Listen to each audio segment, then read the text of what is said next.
ನಮಸ್ತೆ ಸ್ನೇಹಿತರೆ, ಮಾಘಪುರಾಣದ 2ನೇ ಅಧ್ಯಾಯ. ಬ್ರಾಹ್ಮಣ ದಂಪತಿಗಳು ಸ್ವರ್ಗಕ್ಕೆ ಓದುವುದು.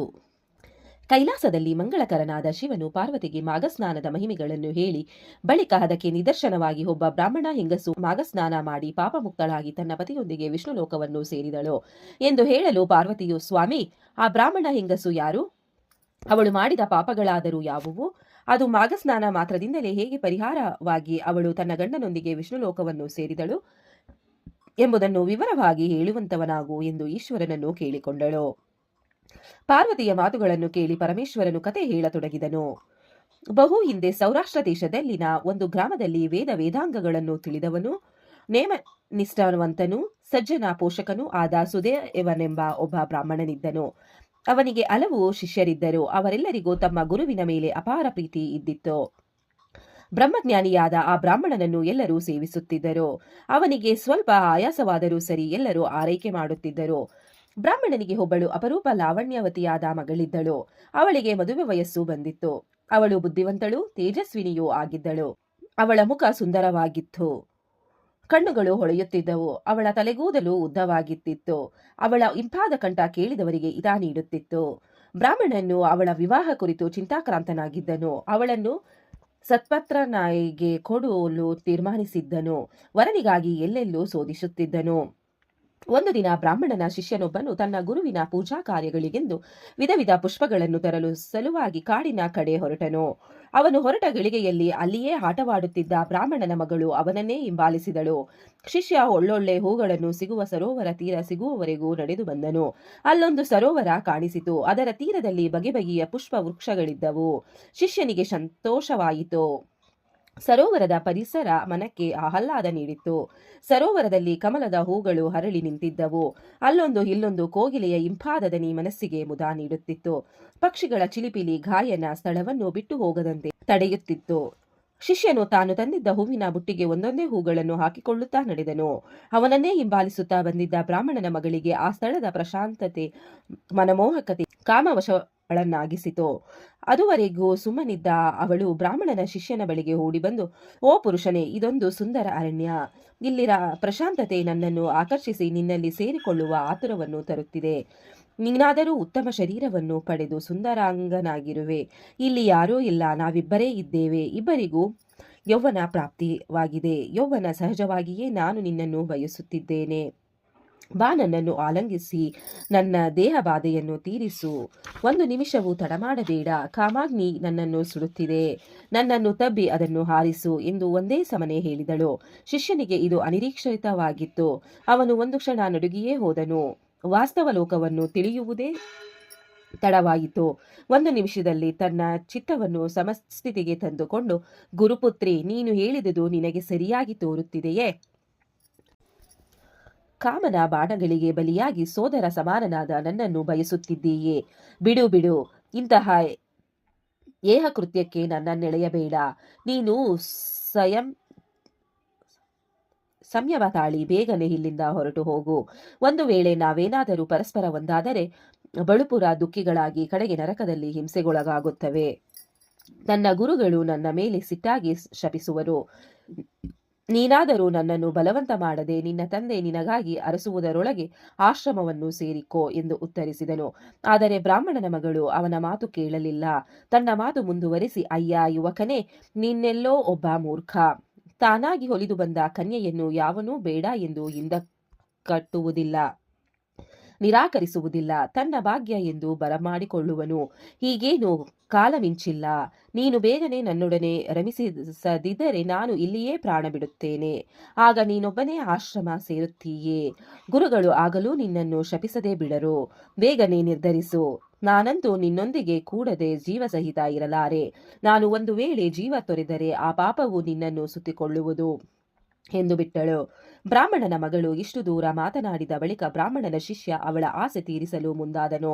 ಆ ತಂಪಾದ ಗಾಳಿಯು ಇಬ್ಬರ ಮೈ ಸೋಕುತ್ತಿರಲು ಪುಷ್ಪಗಳ ಸುವಾಸನೆ ಹಿತ ನೀಡುವಾಗ ಇಬ್ಬರು ಪರಸ್ಪರ ಒಬ್ಬರನ್ನೊಬ್ಬರು ಆಲಂಗಿಸಿಕೊಂಡು ಒಂದಾದರು. ಸಂತೋಷದಿಂದ ಕೆಲಕಾಲ ಪುಷ್ಪಗಳ ಉಂಡೆ ಕಟ್ಟಿ ಚೆಂಡಾಟ ಆಡಿದರು. ಬಳಿಕ ಹೊತ್ತು ಮೀರಿತೆಂದು ಶಿಷ್ಯ ಬೇಗ ಬೇಗನೆ ಗುರುಗಳ ಬಳಿಗೆ ಬಂದನು. ಹಿಂದೆಯೇ ಬ್ರಾಹ್ಮಣನ ಮಗಳು ಬಂದು ಮನೆ ಸೇರಿದಳು. ಕೆಲ ಕಾಲದ ನಂತರ ಬ್ರಾಹ್ಮಣನು ತನ್ನ ಮಗಳಿಗೆ ಹೇಗೋ ಒಬ್ಬ ವರನನ್ನು ಹುಡುಕಿ ತಂದು ಶಕ್ತ್ಯಾನುಸಾರ ಮದುವೆ ಮಾಡಿದನು. ಆದರೆ ಈ ದಾಂಪತ್ಯ ಬಹುಕಾಲ ಉಳಿಯದೆ ಅವಳ ಗಂಡ ಇಹಲೋಕವನ್ನು ತೊರೆದನು. ಬ್ರಾಹ್ಮಣನಿಗೆ ಆಕಾಶವೇ ತಲೆಯ ಮೇಲೆ ಕಳಚಿ ಬಿದ್ದಂತಾಯಿತು. ತನ್ನ ಮಗಳು ಚಿಕ್ಕ ವಯಸ್ಸಿಗೆ ವೈಧವ್ಯವನ್ನು ಅನುಭವಿಸಬೇಕಾಯಿತಲ್ಲ. ಯಾವ ಜನ್ಮದಲ್ಲಿ ಏನು ಪಾಪವನ್ನು ಮಾಡಿದ್ದಳು? ಈ ಜನ್ಮದಲ್ಲಿ ಈಕೆ ವಿಧವೆಯಾಗಿ ಕಾಲ ಕಳೆಯುವಂತಾಯಿತು. ಸುಂದರಿಯಾದ ಈಕೆ ಹಣೆಗೆ ಬೊಟ್ಟಿಲ್ಲದಂತೆ ಕೈಗಳಿಗೆ ಬಳೆ ಇಲ್ಲದೆ ಅಮಂಗಳೆಯಾಗಿ ಜೀವಿಸಬೇಕಾಯಿತಲ್ಲ ಎಂದು ವಿಧವಿಧವಾಗಿ ಗೋಳಾಡಿದನು. ಅವನು ಸುದೈವವೋ ಎಂಬಂತೆ ಬ್ರಾಹ್ಮಣನ ಆಶ್ರಮಕ್ಕೆ ಕೆಲ ದಿನಗಳಲ್ಲಿ ಒಬ್ಬ ಮುನಿವರನು ಬಂದನು. ಭಿಕ್ಷೆಗಾಗಿ ಬಂದಿದ್ದ ಅವನಿಗೆ ಬ್ರಾಹ್ಮಣನ ದುಃಖದ ಗೋಳಾಟ ಕೇಳಿಸಿತು. ಮನೆಯನ್ನು ಪ್ರವೇಶಿಸಿ ಮುನಿವರನು, ಅಯ್ಯ ಬ್ರಾಹ್ಮಣೋತ್ತಮ, ನಿನ್ನನ್ನು ನೋಡಿದರೆ ನನಗೆ ಬಾಧೆಯಾಗಿದೆ. ನೀನು ಹೇಗೆ ದುಃಖಿಯಾಗಿರುವೆ? ನಿನ್ನ ಸಮಸ್ಯೆಯಾದರೂ ಏನು ಹೇಳು, ನಾನು ನಿನ್ನ ಆ ದುಃಖವನ್ನು ನಿವಾರಿಸುವೆನು, ಚಿಂತಿಸದಿರು ಎಂದನು. ಬ್ರಾಹ್ಮಣನು ಮುನಿವರನನ್ನು ಕಂಡು ಅವನಿಗೆ ಸಾಷ್ಟಾಂಗ ನಮಸ್ಕಾರ ಮಾಡಿದನು. ಬಳಿಕ ಮಾತನಾಡಿ, ಮುನಿಶ್ರೇಷ್ಠ, ನೀವು ಇಲ್ಲಿಗೆ ಬಂದು ನಮ್ಮನ್ನು ಪಾವನಗೊಳಿಸಿದಿರಿ. ನಿಮ್ಮ ದರ್ಶನದಿಂದ ನನ್ನ ದುಃಖತಪ್ತ ಮನಸ್ಸಿಗೆ ಎಷ್ಟೋ ನೆಮ್ಮದಿಯಾಯಿತು. ನಾನೇನೆಂದು ಹೇಳಲಿ? ನನಗಿರುವಳು ಇವಳೊಬ್ಬಳೇ ಮಗಳು. ಇವಳಿಗೆ ಒಬ್ಬ ಉತ್ತಮ ವರನನ್ನು ಹುಡುಕಿ ಮದುವೆ ಮಾಡಿದೆನು. ಆದರೆ ಇವಳ ದೌರ್ಭಾಗ್ಯ ಏನೆಂದು ಹೇಳಲಿ? ಮದುವೆಯಾದ ತಿಂಗಳಿಗೆಲ್ಲ ಇವಳ ಗಂಡ ಗತಿಸಿ ಇವಳಿಗೆ ವೈಧವ್ಯ ಪ್ರಾಪ್ತಿಯಾಯಿತು. ಇವಳು ತನ್ನ ಪತಿಯ ಸಾವಿನಿಂದಾಗಿ ಶೋಕಿಸುತ್ತಿರುವಳು. ನನಗೆ ಮಗಳೆಂದರೆ ಮೊದಲಿನಿಂದಲೂ ಪ್ರೀತಿ. ಅವಳ ಈ ದುಃಖ ಕಂಡು ಸಹಿಸಲಾರದಾಗಿದ್ದೇನೆ. ಇವಳಾದರೂ ಇಂದಿನ ಜನ್ಮದಲ್ಲಿ ಏನು ಪಾಪ ಮಾಡಿದ್ದಳೋ ಅರಿಯೇ. ತಾವು ಕಾಲಜ್ಞಾನ ಬಲ್ಲವರು. ನಿಮ್ಮ ಮಾತುಗಳಿಂದ ನಾನು ಶಾಂತಿ ತಾಳಿರುವೆ. ದಯಮಾಡಿ ನಮ್ಮ ಈ ಸಂಕಟಕ್ಕೆ ಪರಿಹಾರ ಹೇಳಿ ಎಂದು ಬೇಡಿಕೊಂಡನು. ಆಗ ಮುನಿವರನು, ಅಯ್ಯ ವಿಪ್ರೋತ್ತಮ, ತಂದೆಯಾದ ನೀನು ಮಗಳ ವೈಧವ್ಯಕ್ಕಾಗಿ ಶೋಕಿಸುತ್ತಿರುವುದು ಸಹಜವಾಗಿಯೇ ಇದೆ. ಆದರೆ ಕರ್ಮಫಲವೆಂಬುದೊಂದು ಇದೆಯಲ್ಲ, ಅದು ಯಾರನ್ನೂ ಬಿಡದು. ನಿನ್ನ ಮಗಳು ಇಂದಿನ ಜನ್ಮದಲ್ಲಿ ಒಬ್ಬ ಕ್ಷತ್ರಿಯಳು. ಇವಳಿಗೆ ಮದುವೆಯಾಗಿದ್ದರೂ ವ್ಯಭಿಚಾರಿಣಿಯಾಗಿ ಪರಪುರುಷರ ಸಂಗ ಮಾಡಿದ್ದಳು. ಮತ್ತೆ ಅವರ ಬೋಧೆಯಂತೆ ತನ್ನ ಪತಿಯನ್ನು ಕೊಲ್ಲಲು ಹವಣಿಸಿದಳು. ಇವಳ ಪತಿ ಒಂದು ನಾಡಿಗೆ ರಾಜ. ಈಕೆ ಅವನನ್ನು ಅರ್ಧರಾತ್ರಿಯಲ್ಲಿ ಆತನು ನಿದ್ರಾವಶನಾಗಿರುವಾಗ ಹರಿತವಾದ ಖಡ್ಗದಿಂದ ತಲೆ ಕತ್ತರಿಸಿ ಕೊಂದು ಹಾಕಿದಳು. ಅವಳಾದರೂ ಭಯಪಟ್ಟವಳಂತೆ ವರ್ತಿಸಿ ಕಡೆಗೆ ತಾನು ಅದೇ ಕತ್ತಿಯಿಂದ ಹಿರಿದುಕೊಂಡು ಸತ್ತಳು. ಹೀಗೆ ಇವಳು ಪರಮ ಪಾಪಿಯಾದರೂ ನಿನ್ನ ಮನೆಯಲ್ಲಿ ಹುಟ್ಟಲು ಅವಳು ಮಾಡಿದ ಕಿಂಚಿತ್ ಪುಣ್ಯವೇ ಕಾರಣ. ಇಲ್ಲಿ ಜನಿಸುವ ಮೊದಲು ಇವಳು 14 ಜನ್ಮಗಳನ್ನು ಪಡೆದಿರುವಳು. ಅವೆಲ್ಲಕ್ಕೂ ಮೊದಲು ಇವಳು ಒಂದು ದಿನ ಮಾಘ ಮಾಸದಲ್ಲಿ ಸೂರ್ಯನು ಮಕರ ರಾಶಿಯಲ್ಲಿರುವಾಗ ಬ್ರಾಹ್ಮಣ ಸ್ತ್ರೀಯರೆಲ್ಲರೂ ಸರಸ್ವತಿ ನದಿ ತೀರದಲ್ಲಿ ಮರಳಿನಿಂದ ಮಾಡಿದ ಮಾಘ ಗೌರಿ ಪೂಜೆಯನ್ನು ನೋಡಿದಳು. ಆಗ ಇವಳಲ್ಲಿ ತುಸು ಭಕ್ತಿಯೂ ಉಂಟಾಗಿತ್ತು. ಆ ಸ್ತ್ರೀಯರು ಪ್ರತಿನಿತ್ಯವೂ ಮಾಡುತ್ತಿದ್ದ ಪೂಜೆಯನ್ನು ಇವಳು ನೋಡಿದ್ದರಿಂದ ಆ ಪುಣ್ಯ ನಿನ್ನ ಮನೆಯಲ್ಲಿ ಹುಟ್ಟಲು ಅವಕಾಶವಾಯಿತು. ಆದರೂ ಈ ಜನ್ಮದಲ್ಲಿಯೇ ಇವಳು ಇನ್ನೊಂದು ಪಾಪವನ್ನೆಸಗಿದಳು. ಇದೀಗ ಕೆಲವು ದಿನಗಳ ಹಿಂದೆ ನಿನ್ನ ಶಿಷ್ಯನೊಬ್ಬನನ್ನು ಅರಣ್ಯದಲ್ಲಿ ಬಲತ್ಕರಿಸಿ ಅವನೊಡನೆ ರಮಿಸಿದಳು. ಅದರ ಫಲವನ್ನು ಈ ಜನ್ಮದಲ್ಲಿಯೇ ವೈಧವ್ಯವನ್ನು ತಾಳುವುದರ ಮೂಲಕ ಪಡೆದಿರುವಳು. ಯಾರೇ ಆಗಲಿ ಮಾಡಿದ ಪಾಪಕರ್ಮದ ಫಲವನ್ನು ಅನುಭವಿಸಿಯೇ ತೀರಬೇಕು ಎಂಬುದು ಇದರಿಂದ ವಿದಿತವಾಗುವುದಲ್ಲವೇ ಎಂದು ಹೇಳಿದಳು. ಬ್ರಾಹ್ಮಣನಿಗೆ ಅಪಾರ ಶೋಕ ಉಂಟಾಯಿತು. ಸೋದರ ಸಮಾನನಾದ ತನ್ನ ಶಿಷ್ಯನನ್ನು ರಮಿಸಿದ್ದಳಲ್ಲ ಎಂದು ಚಿಂತಾಕ್ರಾಂತನಾದನು. ಬಳಿಕ ಮುನಿವರನಲ್ಲಿ, ಸ್ವಾಮಿ, ಆದದ್ದು ಹಾಗೆ ಹೋಯಿತು. ಇನ್ನು ನನ್ನ ಮಗಳು ಈ ಜನ್ಮದಲ್ಲಿ ಮಾಡಿದ ಪಾಪವು ನಾಶವಾಗುವ ಬಗೆ ಹೇಗೆ? ನನ್ನ ಹಳೆಯನು ಬದುಕಿ ಬರುವನೇ? ದಯಮಾಡಿ ಇದಕ್ಕೆ ಮಾರ್ಗವನ್ನು ಸೂಚಿಸಬೇಕು ಎಂದು ಕೇಳಿಕೊಂಡನು. ಮುನಿವರನು, ವಿಪ್ರ, ನೀನಾದರೂ ತಂದೆಯಾಗಿ ಮಂಗಳ ಮಾಂಗಲ್ಯವನ್ನು ಬಯಸುತ್ತಿರುವುದು ಸಹಜವಾಗಿಯೇ ಇದೆ. ಯಾವ ತಂದೆಯೂ ತನ್ನ ಮಗಳ ವೈಧವ್ಯವನ್ನು ಬಯಸುವುದಿಲ್ಲ. ಇರಲಿ, ನೀನು ಒಂದು ಕೆಲಸ ಮಾಡು. ಮಾಘ ಮಾಸದಲ್ಲಿ ಸೂರ್ಯೋದಯವಾಗುವ ಸಮಯದಲ್ಲಿ ನದಿ ಸರೋವರಗಳಲ್ಲಾಗಲಿ ಕೆರೆಗಳಲ್ಲಾಗಲಿ ನಿನ್ನ ಮಗಳು ಸ್ನಾನ ಮಾಡಲಿ. ನದಿ ತೀರದಲ್ಲಿ ಮರಳಿನಿಂದ ಒಂದು ಗೌರಿ ದೇವಿ ಪ್ರತಿಮೆ ಮಾಡಿ ಧೂಪ ದೀಪಾದಿಗಳಿಂದ ಪೂಜಿಸಲಿ. ಈ ಕೈಂಕರ್ಯವನ್ನು ಮಾಘ ಮಾಸ ಪೂರ್ತಿಯಾಗಿ ಒಂದು ವ್ರತವೆಂಬಂತೆ ಮಾಡಿಸು.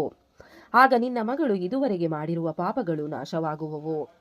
ಒಬ್ಬ ಮುತ್ತೈದೆಯನ್ನು ಕರೆಸಿ ಆಕೆಗೆ ಮೊರದ ಬಾಗಿನಗಳನ್ನು ಕೊಟ್ಟು 7 ಸಲ ಪ್ರದಕ್ಷಿಣೆ ನಮಸ್ಕಾರಗಳನ್ನು ಮಾಡಿಸಿ ಆಕೆಗೆ ಮೃಷ್ಟಾನ್ನ ಭೋಜನವನ್ನು ನೀಡಿ ತೃಪ್ತಿಯಾಗುವಂತೆ ಮಾಡಿಸು. ನಿನ್ನ ಮಗಳು ಮಾಡಿದ ಎಲ್ಲಾ ಪಾಪಗಳಿಂದ ಮುಕ್ತಳಾಗುವಳು. ಮಾಘ ಮಾಸದ ಸ್ನಾನದಿಂದ ಪಾಪಗಳು ದೂರವಾಗಿ ಶುಭ ಫಲವನ್ನು ಪಡೆಯುವರು. ಅವರಿಗೆ ಇಹಲೋಕದಲ್ಲಿ ಸುಖ ಉಂಟಾಗಿ ವಿಷ್ಣು ಲೋಕದಲ್ಲಿ ಶ್ರೀ ಹರಿಯ ಸಾನ್ನಿಧ್ಯ ಲಭಿಸುವುದು ಎಂದು ಹೇಳಿದನು. ಬ್ರಾಹ್ಮಣನು ಮುನಿವರನ ಮಾತುಗಳನ್ನು ಕೇಳಿ ಹಿಗ್ಗಿ ಹೋದನು. ಮಾಘ ಮಾಸದ ಫಲವನ್ನು ತಿಳಿದು ಸಂತುಷ್ಟನಾದನು. ಬಳಿಕ ಆರ್ಘ್ಯಪಾದ್ಯಾದಿಗಳಿಂದ ಮುನಿವರನನ್ನು ಸತ್ಕರಿಸಿ ಭೋಜನ ನೀಡಿ ಕಳುಹಿಸಿಕೊಟ್ಟನು. ಮುಂದೆ ಮಾಘ ಮಾಸ ಬರುತ್ತಿದ್ದಂತೆ ಬ್ರಾಹ್ಮಣನು ಸಿದ್ಧನಾಗಿ ಮಾಘ ಮಾಸದಲ್ಲಿ ಮಗಳಿಂದ ಸ್ನಾನ, ಗೌರಿ ಪೂಜೆ, ಮುತ್ತೈದೆ ಪೂಜೆಗಳನ್ನು ಮಾಡಿಸಿದನು. ಮಾಘಸ್ನಾನದ ಫಲದಿಂದ ಆಕೆಯ ಎಲ್ಲಾ ಸಂಚಿತ ಪಾಪಗಳು ನಾಶವಾಗಿ ಶುಭವಾಯಿತು. ಆಕೆಯ ಗತಿಸಿದ್ದ ಗಂಡ ಮರಳಿ ಜೀವಿಸಿ ಬಂದನು. ಅವಳು ತನ್ನ ಗಂಡನೊಂದಿಗೆ ಬಹುಕಾಲ ಉತ್ತಮ ಬದುಕನ್ನು ಬಾಳಿ ಅಂತ್ಯದಲ್ಲಿ ತನ್ನ ಪತಿಯೊಂದಿಗೆ ವಿಷ್ಣುಲೋಕವನ್ನು ಸೇರಿದಳು. ಪಾರ್ವತಿ, ನಿನ್ನ ಪ್ರಶ್ನೆಗಳಿಗೆ ಉತ್ತರ ಸಿಕ್ಕಿದೆ. ನೋಡಿದೆಯಾ, ಬ್ರಾಹ್ಮಣ ಸ್ತ್ರೀಯು ತಾನೆಷ್ಟೇ ಪಾಪಗಳನ್ನು ಮಾಡಿದರೂ ಉತ್ತಮವೂ ಶುಭಪ್ರದವೂ ಆದ ಮಾಘಸ್ನಾನದಿಂದ ಒಳ್ಳೆ ಫಲಗಳನ್ನು ಕಂಡಳು. ಮಾಘ ಮಾಸದ ಮಹಿಮೆಯೇ ಅಂತಹುದ್ದಾಗಿದೆ. ಸರ್ವ ಮಂಗಳೆಯಾದ ಮಾಘ ಗೌರಿ ಪೂಜೆ ಮಾಘ ಮಾಸದಲ್ಲಿ ಸ್ತ್ರೀಯರಿಗೆ ಅತ್ಯಂತ ಶ್ರೇಯಸ್ಕರವಾಗಿದೆ ಎಂದು ನುಡಿದನು. ಇಲ್ಲಿಗೆ 2ನೆಯ ಅಧ್ಯಾಯವು ಮುಕ್ತಾಯಗೊಂಡಿತು. ಈ ಅಧ್ಯಾಯವನ್ನು ಕೇಳಿದವರಿಗೂ, ಓದಿದವರಿಗೂ, ಶ್ರವಣ ಮಾಡಿದವರಿಗೂ, ಪಠಿಸಿದವರಿಗೂ ಆ ದೇವರು ಒಳ್ಳೆಯದನ್ನು ಮಾಡಲಿ. ಓಂ ನಮೋ ಭಗವತೆ ವಾಸುದೇವಾಯ ನಮಃ. ಓಂ ನಮಃ ಶಿವಾಯ. ಧನ್ಯವಾದಗಳು ಸ್ನೇಹಿತರೆ. ವಿಡಿಯೋ ನೋಡಿಕ್ಕೆ ಎಲ್ಲರಿಗೂ ಧನ್ಯವಾದಗಳು. ನಿಮಗೆ ಈ ವಿಡಿಯೋ ಇಷ್ಟ ಆಗಿದ್ರೆ ಪ್ಲೀಸ್ ಒಂದು ಲೈಕ್ ಮಾಡಿ. ನೆಕ್ಸ್ಟ್ ಇನ್ನು ಜಾಸ್ತಿ ವಿಡಿಯೋ ಹಾಕ್ತೀವಿ. ಹಾಗೆ ನಿಮ್ಮ ಫ್ರೆಂಡ್ಸ್ಗೆ ಶೇರ್ ಮಾಡಿ ಮತ್ತೆ ಸಬ್ಸ್ಕ್ರೈಬ್ ಮಾಡಿ. Thank you very much.